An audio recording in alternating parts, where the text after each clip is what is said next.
Meg Gatto. And I'm Lauren McCoy. Weeks after police say a hit and run on St. Claude Avenue killed a French Quarter bartender, Fox 8 uncovers new details that raises questions about the suspected teen driver's record. Maddie Kurth has this Fox 8 investigation. So sudden and so tragic and so everything about it is just so awful. It's been weeks of unresolved grief for Jeffrey Faircloth. It's going to take a really long time. A driver hit and killed his brother, Michael Milam, on St. Claude Avenue in July and took off. We didn't really have a lot of time to grieve because we had to deal with the arrangements and get a memorial. Fox 8 was there when loved ones chained a memorial ghost bike to the spot where Milam died. We learned he had just moved to the city a few weeks before his death and was working as a bartender in the French Quarter. Milam's roommates say he was riding the bike home when he was killed. New Orleans police say 19-year-old Thomas Reggio III was the person behind the wheel. They arrested him for hit-and-run driving, causing death. Reggio posted a $75,000 bond shortly after his arrest. Court records show he's on house arrest with an ankle monitor until the Orleans Parish District Attorney decides if he'll advance the case. Fox 8 found this isn't the first time Reggio was involved in a crash. The reaction was more questions and shock and why. Through public records requests, Fox 8 uncovered two St. Bernard Parish crash reports involving Reggio. One from April 1st, 2023. Around 4:15 p.m., the report says then 16-year-old Thomas Reggio flipped a gray Lexus into a ditch at the intersection of East Judge Perez and Torres Drives with three other teenagers in the car. According to the report, Reggio told the responding deputy he was going 35 miles per hour and turning right when his car slipped on loose gravel. But a witness in the report claimed Reggio was driving more than 100 miles per hour before the car flipped. The report shows the sheriff's deputy did not issue a citation and did not find speeding was a contributing factor. According to the report, the deputy did not give Reggio a field sobriety test, and that report doesn't mention whether the deputy questioned the other teens in the car. No one was reportedly hurt. St. Bernard Parish Sheriff James Pullman says the responding deputy did not believe Reggio was impaired.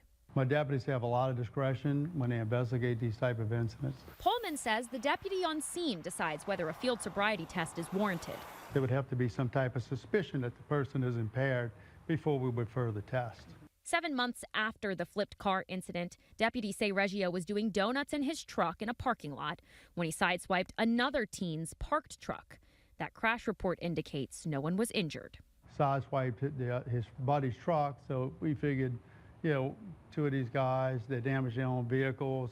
They had some suffering right there, and the deputy chose not to write any tickets for that one. Fox 8 legal analyst Joe Responti believes these two crash reports could show a pattern of reckless behavior and says they could come into play in the Orleans hit and run that killed Michael Milam. If I'm the prosecutor, I'm going to try very hard to get that stuff in. But it's ultimately up to an Orleans Parish judge to determine whether the previous crash reports involving Reggio are admissible in the trial. These things would automatically be left out under regular rules. This is an exception, and it's sometimes allowed in because the judge will deem this is something that is so important that the jury needs to hear about it. Milam's brother questions if Reggio faced some kind of consequences for his previous crashes. Would his family be grieving today? It just kind of makes you wonder, if this had been addressed earlier, would we be down this road now? Would we be down this road where my brother was hit on his bicycle and he's no longer here? Sheriff Pullman says he stands by his deputies' decisions. And we trust that the deputies, when they go out there, they're going to do a very good job. They have a lot of discretion in the everyday job that they do, and you got to trust that they're going to make good decisions and do the right things. Do they always get it right? Perhaps not. Most of the time they do. Meanwhile, Milam's family hopes for closure and promises to pursue justice after the loss of someone they loved so much. Unfortunately, it happened to be my brother. But this could have been anybody. This could have been anybody's relative. This could have been anybody's son. This could have been anybody's brother. This could have been anybody's roommate. In New Orleans, Maddie Kurth, Fox 8 Local First. Today, we asked Orleans Parish DA Jason Williams if Reggio's past would play a role in his case. If you've got violations in another parish and you commit a crime in one parish and there's some connective tissue. Sometimes that comes into play, and that may very well come into play.